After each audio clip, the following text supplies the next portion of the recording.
ஐந்தாம் அதிகாரம்.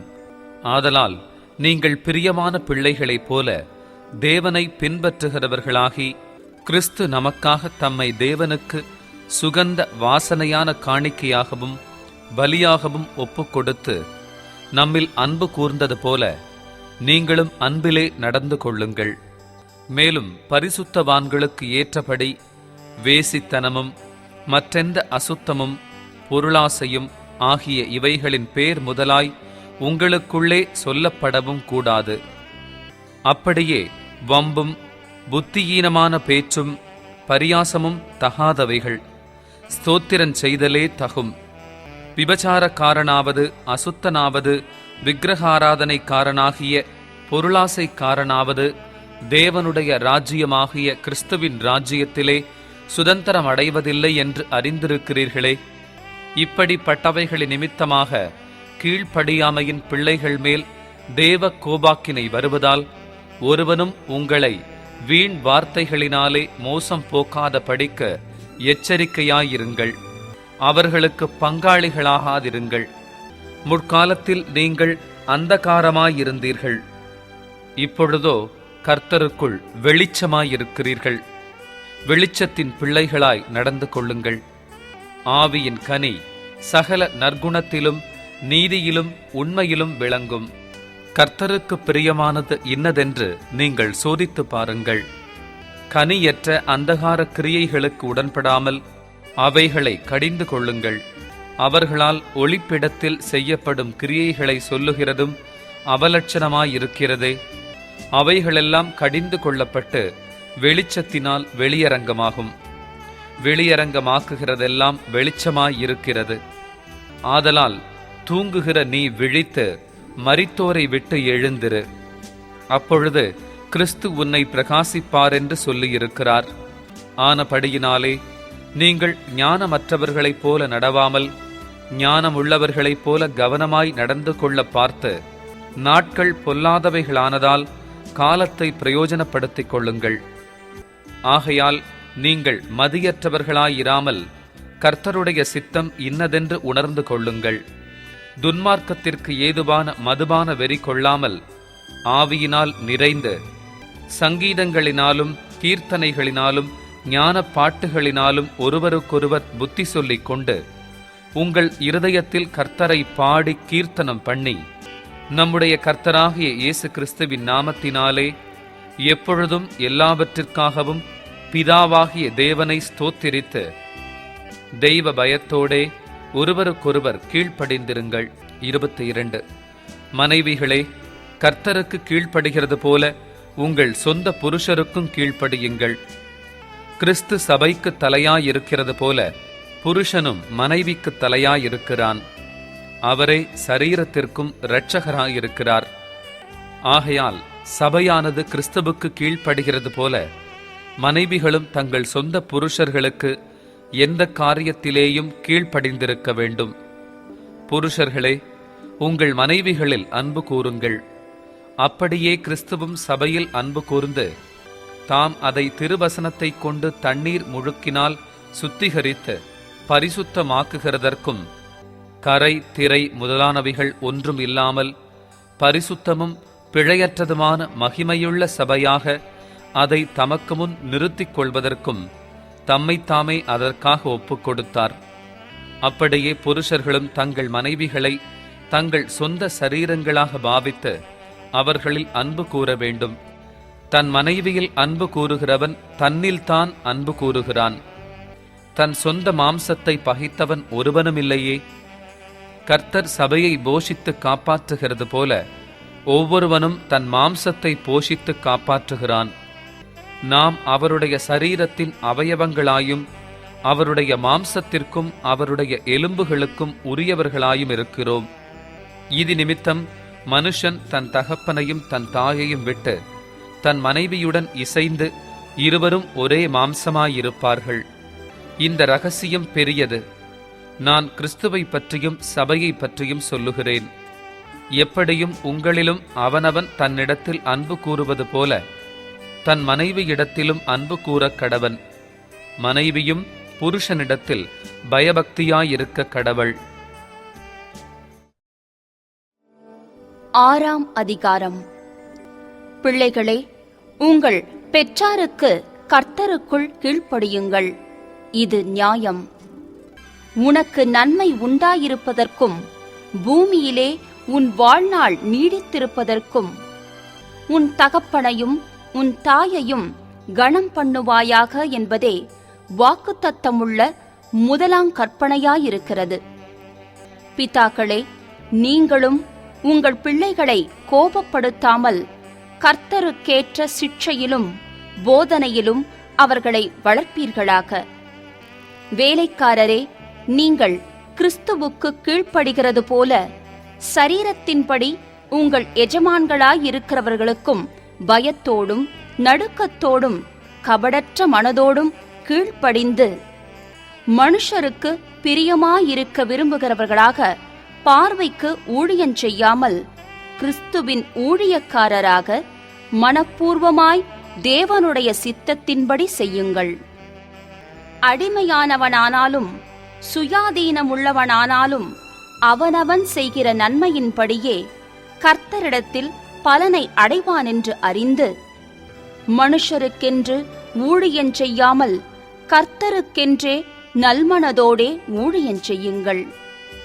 எஜமான்களே, அப்படியே நீங்களும் வேலைக்காரருக்குச் செய்ய வேண்டியவைகளைச் செய்து அவர்களுக்கும் உங்களுக்கும் எஜமானானவர் பரலோகத்தில் இருக்கிறாரென்றும் அவரிடத்தில் பட்சபாதம் இல்லை என்றும் அறிந்து கடுஞ்சொல்லை விட்டுவிடுங்கள். கடைசியாக என் சகோதரரே, கர்த்தரிலும் அவருடைய சத்துவத்தின் வல்லமையிலும் பலப்படுங்கள். நீங்கள் பிசாசின் தந்திரங்களோடு எதிர்த்து நிற்க திராணியுள்ளவர்களாகும்படி தேவனுடைய சர்வாயுத வர்க்கத்தையும் தரித்துக் கொள்ளுங்கள். ஏனெனில் மாம்சத்தோடும் இரத்தத்தோடுமல்ல, துரைத்தனங்களோடும் அதிகாரங்களோடும் இப்பிரபஞ்சத்தின் அந்தகார லோகாதிபதிகளோடும் வானமண்டலங்களிலுள்ள பொல்லாத ஆவிகளின் சேனைகளோடும் நமக்கு போராட்டம் உண்டு.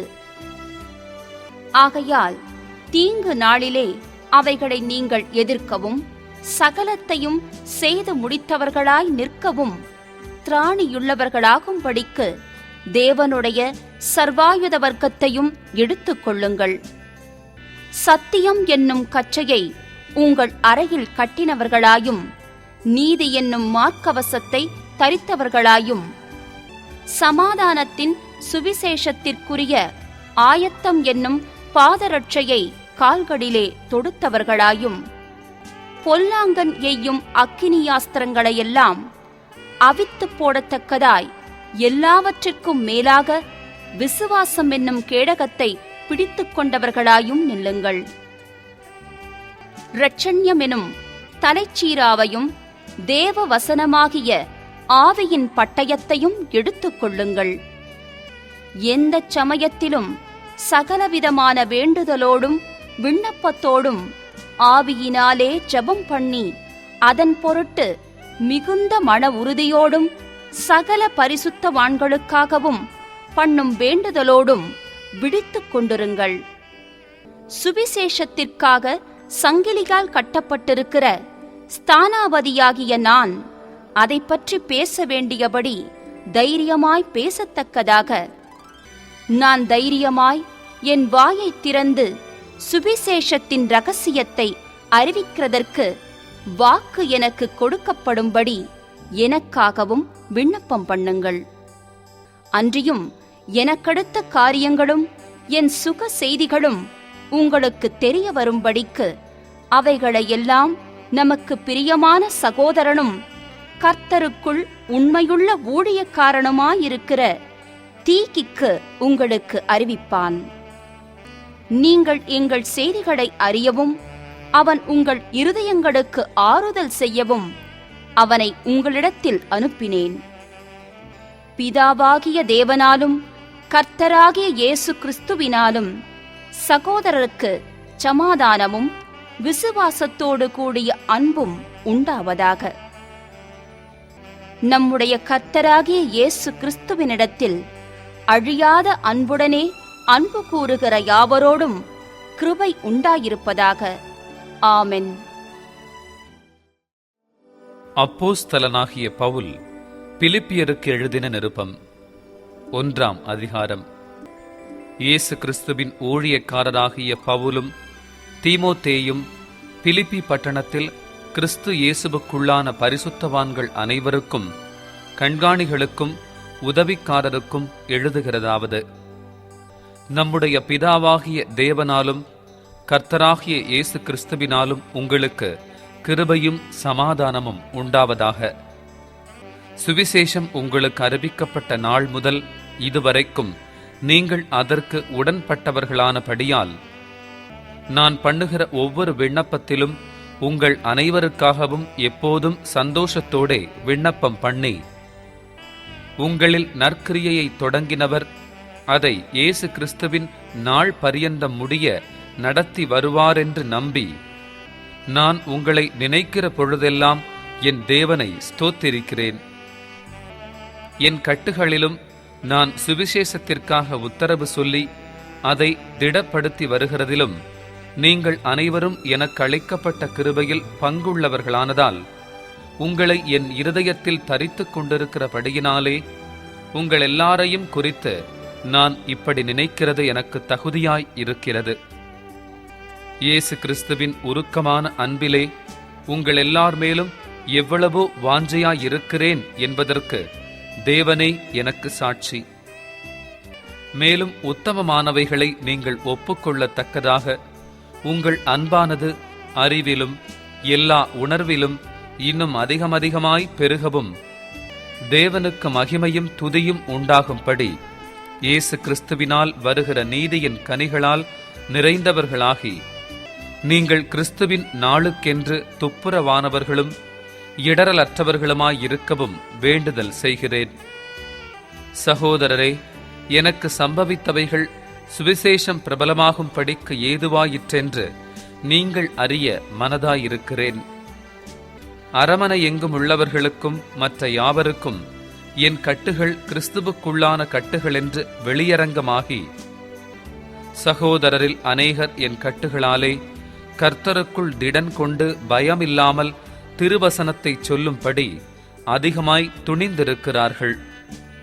சிலர் பொறாமையினாலும் விரோதத்தினாலும், சிலர் நல்மனதினாலும் கிறிஸ்துவை பிரசங்கிக்கிறார்கள். சிலர் என் கட்டுகளோடே உபத்திரவத்தையும் கூட்ட நினைத்து சுத்த மனதோடே கிறிஸ்துவை அறிவியாமல் விரோதத்தினாலே அறிவிக்கிறார்கள். சுவிசேஷத்திற்காக நான் உத்தரவு சொல்ல ஏற்படுத்தப்பட்டவனென்று அறிந்து சிலர் அன்பினாலே அறிவிக்கிறார்கள். இதனால் என்ன? வஞ்சகத்தினாலாவது உண்மையினாலாவது எப்படியாவது கிறிஸ்து அறிவிக்கப்படுகிறார். அதனால் சந்தோஷப்படுகிறேன், இன்னமும் சந்தோஷப்படுவேன். அது உங்கள் வேண்டுதலினாலும் இயேசு கிறிஸ்துவினுடைய ஆவியின் உதவியினாலும் எனக்கு ரட்சிப்பாக முடியுமென்று அறிவேன். நான் ஒன்றிலும் வெட்கப்பட்டு போகாமல் எப்பொழுதும் போல இப்பொழுதும் மிகுந்த தைரியத்தோடே ஜீவனாலாகிலும் சாவினாலாகிலும் கிறிஸ்து என் சரீரத்தினாலே மகிமைப்படுவாரென்று எனக்கு உண்டாயிருக்கிற வாஞ்சைக்கும் நம்பிக்கைக்கும் தக்கதாய் அப்படி முடியும். கிறிஸ்து எனக்கு ஜீவன், சாவு எனக்கு ஆதாயம். ஆகிலும் சரீரத்தில் பிழைத்திருக்கிறதினாலே என் கிரியைக்கு பலனுண்டாயிருப்பதால் நான் தெரிந்து கொள்ள வேண்டியது இன்னதென்று அறியேன். ஏனெனில் இவ்விரண்டினாலும் நான் நெருக்கப்படுகிறேன். தேகத்தை விட்டு பிரிந்து கிறிஸ்துவுடனே கூட இருக்க எனக்கு ஆசையுண்டு. அது அதிக நன்மையாயிருக்கும். அப்படி இருந்தும் நான் சரீரத்தில் தரித்திருப்பது உங்களுக்கு அதிக அவசியம். இந்த நிச்சயத்தை கொண்டிருந்து நான் மறுபடியும் உங்களிடத்தில் வருகிறதினால் என்னை குறித்து உங்களுடைய மகிழ்ச்சி கிறிஸ்து இயேசுவுக்குள் பெருகும் படிக்க உங்கள் விசுவாசத்தின் வர்த்தனைக்காகவும் சந்தோஷத்துக்காகவும் நான் பிழைத்து உங்கள் அனைவரோடும் கூட இருப்பேன் என்று அறிந்திருக்கிறேன். நான் வந்து உங்களை கண்டாலும் நான் வராமல் இருந்தாலும் நீங்கள் ஒரே ஆவியிலே உறுதியாய் நின்று ஒரே ஆத்துமாவினாலே சுவிசேஷத்தின் விசுவாசத்திற்காக கூட போராடி எதிர்க்கிறவர்களால் ஒன்றிலும் மருளாதிருக்கிறீர்கள் என்று உங்களை குறித்து நான் கேள்விப்படும்படி எவ்விதத்திலும் நீங்கள் கிறிஸ்துவின் சுவிசேஷத்திற்கு பாத்திரராக மாத்திரம் நடந்து கொள்ளுங்கள். நீங்கள் மருளாதிருக்கிறது அவர்கள் கெட்டுப்போகிறதற்கும் நீங்கள் ரட்சிக்கப்படுகிறதற்கும் அத்தாட்சியாயிருக்கிறது. இதுவும் தேவனுடைய செயலே. ஏனெனில் கிறிஸ்துவினிடத்தில் விசுவாசிக்கிறதற்கு மாத்திரமல்ல, அவர் நிமித்தமாக பாடுபடுகிறதற்கும் உங்களுக்கு அருளப்பட்டிருக்கிறது. நீங்கள் என்னிடத்திலே கண்டதும் எனக்கு உண்டென்று இப்பொழுது கேள்விப்படுகிறதுமான போராட்டமே உங்களுக்கும் உண்டு. 2ஆம் அதிகாரம்.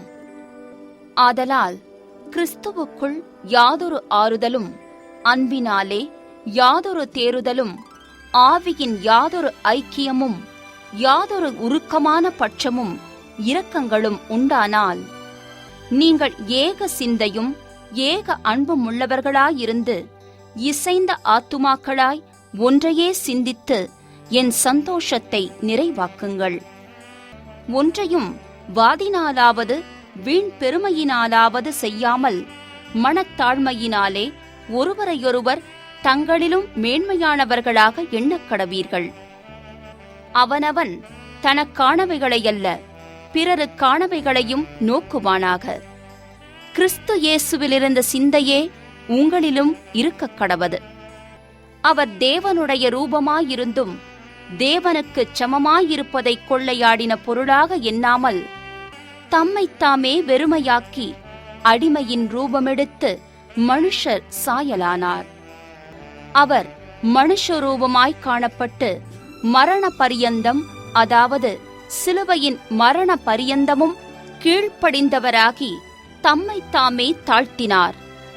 ஆதலால் தேவன் எல்லாவற்றிற்கும் மேலாக அவரை உயர்த்தி இயேசுவின் நாமத்தில் வானோர் பூதலத்தோர் பூமியின் கீழானோருடைய முழங்கால் யாவும் முழங்கும்படிக்கும், பிதாவாகிய தேவனுக்கு மகிமையாக இயேசு கிறிஸ்து கர்த்தரென்று நாவுகள் யாவும் அறிக்கை பண்ணும்படிக்கும் எல்லா நாமத்திற்கும் மேலான நாமத்தை அவருக்கு தந்தருளினார். ஆதலால் எனக்கு பிரியமானவர்களே, நீங்கள் எப்பொழுதும் கீழ்ப்படுகிறபடியே நான் உங்களுக்கு சமீபமாயிருக்கும் பொழுது மாத்திரமல்ல, நான் தூரமாயிருக்கிற இப்பொழுதும் அதிக பயத்தோடும் நடுக்கத்தோடும் உங்கள் இரட்சிப்பு நிறைவேற பிரயாசப்படுங்கள். ஏனெனில் தேவனே தம்முடைய தயவுள்ள சித்தத்தின்படி விருப்பத்தையும் செய்கையையும் உங்களில் உண்டாக்குகிறவராயிருக்கிறார்.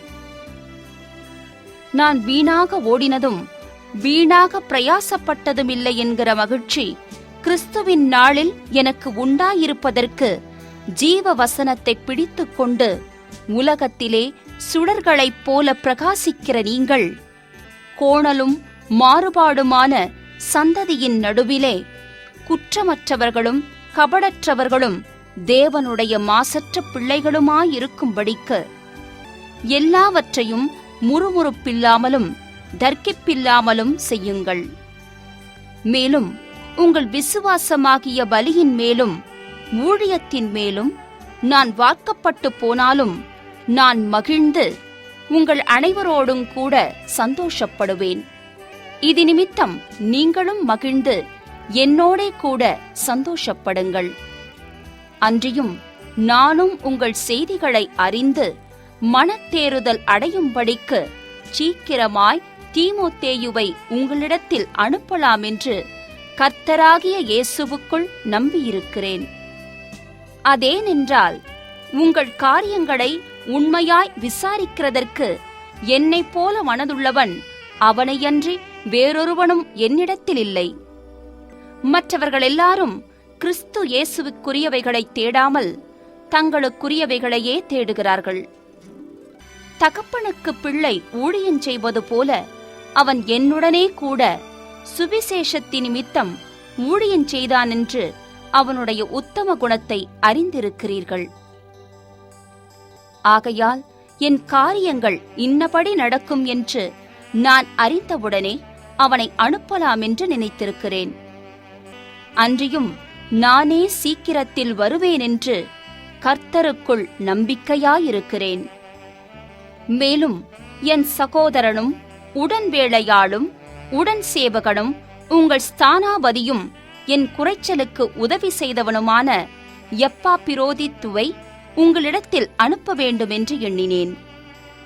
அவன் உங்கள் எல்லார் மேலும் வாஞ்சையுள்ளவனும் தான் வியாதிப்பட்டதை நீங்கள் கேள்விப்பட்டதினாலே மிகவும் வியாகுலப்படுகிறவனுமாயிருந்தான். அவன் வியாதிப்பட்டு மரணத்திற்கு சமீபமாயிருந்தது மெய்தான். ஆகிலும் தேவன் அவனுக்கு இறங்கினார். அவனுக்கு இறங்கினதுமல்லாமல் துக்கத்தின் மேல் துக்கம் எனக்கு உண்டாகாதபடிக்கு எனக்கும் இறங்கினார். ஆகையால் நீங்கள் அவனை மறுபடியும் கண்டு சந்தோஷப்படவும் என் துக்கம் குறையவும் அவனை அதிசீக்கிரமாய் அனுப்பினேன். ஆனபடியினாலே நீங்கள் கர்த்தருக்குள் மிகுந்த சந்தோஷத்தோடே அவனை ஏற்றுக்கொண்டு இப்படிப்பட்டவர்களை கனமாய் எண்ணுங்கள். ஏனெனில் நீங்கள் எனக்கு செய்ய வேண்டிய ஊழியத்திலே உங்கள் குறைவை நிறைவாக்கும்படிக்கு அவன் தன் பிராணனையும் எண்ணாமல் கிறிஸ்துவின் ஊழியத்தின் நிமித்தம் மரணத்திற்கு சமீபமாயிருந்தான். 3ஆம் அதிகாரம். மேலும் என் சகோதரரே, கர்த்தருக்குள் சந்தோஷப்படுங்கள். எழுதினவைகளையே எழுதுவது எனக்கு வருத்தமல்ல, அது உங்களுக்கு நலமாயிருக்கும். நாய்களுக்கு எச்சரிக்கையாயிருங்கள், பொல்லாத வேலையாட்களுக்கு எச்சரிக்கையாயிருங்கள், சுன்னத்துக்காரருக்கு எச்சரிக்கையாயிருங்கள். ஏனெனில் மாம்சத்தின் மேல் நம்பிக்கையாயிராமல் ஆவியினாலே தேவனுக்கு ஆராதனை செய்து கிறிஸ்து இயேசுவுக்குள் மேன்மை பாராட்டுகிற நாமே விருத்த சேதனமுள்ளவர்கள். மாம்சத்தின் மேல் நம்பிக்கை வைக்க வேண்டுமானால் நானும் வைக்கலாம். வேறொருவன் மாம்சத்தின் மேல் நம்பிக்கையாயிருக்க நினைத்தால் நான் அதிகமாய் அப்படிச் செய்யலாம். நான் 8ஆம் நாளில் விருத்த சேதனம் அடைந்தவன். இஸ்ரவேல் வம்சத்தான், பென்யமீன் கோத்திரத்தான், எபிரெயரில் பிறந்த எபிரெயன், நியாயப்பிரமாணத்தின்படி பரிசேயன், பக்தி வைராக்கியத்தின்படி சபையை துன்பப்படுத்தினவன், நியாயப்பிரமாணத்திற்குரிய நீதியின்படி குற்றஞ்சாட்டப்படாதவன். ஆகிலும் எனக்கு லாபமாயிருந்தவைகள் எவைகளோ அவைகளை கிறிஸ்துவுக்காக நஷ்டமென்று எண்ணினேன். அது மாத்திரமல்ல, என் கர்த்தராகிய கிறிஸ்து இயேசுவை அறிகிற அறிவின் மேன்மைக்காக எல்லாவற்றையும் நஷ்டமென்று எண்ணிக்கொண்டிருக்கிறேன். நான் கிறிஸ்துவை ஆதாயப்படுத்திக் கொள்ளும் படிக்கும் நியாய பிரமாணத்தினால் வருகிற சுய நீதியை உடையவனாயிராமல் கிறிஸ்துவை பற்றும் விசுவாசத்தினால் வருகிறதும் விசுவாச மூலமாய் தேவனால் உண்டாயிருக்கிறதுமான நீதியை உடையவனாயிருந்து கிறிஸ்துவுக்குள் இருக்கிறவனென்று காணப்படும் படிக்கும். இப்படி நான் அவரையும் அவருடைய உயிர்த்தெழுதலின் வல்லமையையும் அவருடைய பாடுகளின் ஐக்கியத்தையும் அறிகிறதற்கும் அவருடைய மரணத்திற்கொப்பான மரணத்திற்குள்ளாகி எப்படியாயினும் நான் மரித்தோரிலிருந்து உயிரோடு எழுந்திருப்பதற்கு தகுதியாகும் படிக்கும் அவருக்காக எல்லாவற்றையும் நஷ்டமென்று விட்டேன், குப்பையுமாக எண்ணுகிறேன். நான் அடைந்தாயிற்று அல்லது முற்றும் தேறினவனானேன் என்று எண்ணாமல் கிறிஸ்து இயேசுவினால் நான் எதற்காக பிடிக்கப்பட்டேனோ அதை நான் பிடித்து கொள்ளும்படி ஆசையாய் தொடருகிறேன். சகோதரரே, அதை பிடித்து கொண்டேனென்று நான் எண்ணுகிறதில்லை. ஒன்று செய்கிறேன், பின்னானவைகளை மறந்து முன்னானவைகளை நாடி கிறிஸ்து இயேசுவுக்குள் தேவன் அழைத்த பரம அழைப்பின் பந்தய பொருளுக்காக இலக்கை நோக்கித் தொடருகிறேன். ஆகையால் நம்மில் தேறினவர்கள் யாவரும் இந்த சிந்தையாயிருக்க கடவோம். எந்த காரியத்திலாவது நீங்கள் வேறே சிந்தையாயிருந்தால் அதையும் தேவன் உங்களுக்கு வெளிப்படுத்துவார். ஆகிலும் நாம் எதுவரையில் தேறியிருக்கிறோமோ அது முதல் ஒரே ஒழுங்காய் நடந்து கொண்டு ஒரே சிந்தையாயிருப்போமாக. சகோதரரே, நீங்கள் என்னோடே கூட பின்பற்றுகிறவர்களாகி நாங்கள் உங்களுக்கு வழிகாட்டுகிறபடி நடக்கிறவர்களை மாதிரியாக நோக்குங்கள். ஏனெனில் அநேகர் வேறு விதமாய் நடக்கிறார்கள். அவர்கள் கிறிஸ்துவின் சிலுவைக்கு பகைஞர் என்று உங்களுக்கு அநேகந்தரம் சொன்னேன். இப்பொழுது கண்ணீரோடும் சொல்லுகிறேன். அவர்களுடைய முடிவு அழிவு, அவர்களுடைய தேவன் வயிறு, அவர்களுடைய மகிமை அவர்களுடைய லட்சையே. அவர்கள் பூமி கடுத்தவைகளை சிந்திக்கிறார்கள். நம்முடைய குடியிருப்போ பரலோகத்தில் இருக்கிறது. அங்கே இருந்து கர்த்தராயிருக்கிற இயேசு கிறிஸ்து என்னும் இரட்சகர் வர எதிர்பார்த்து கொண்டிருக்கிறோம்.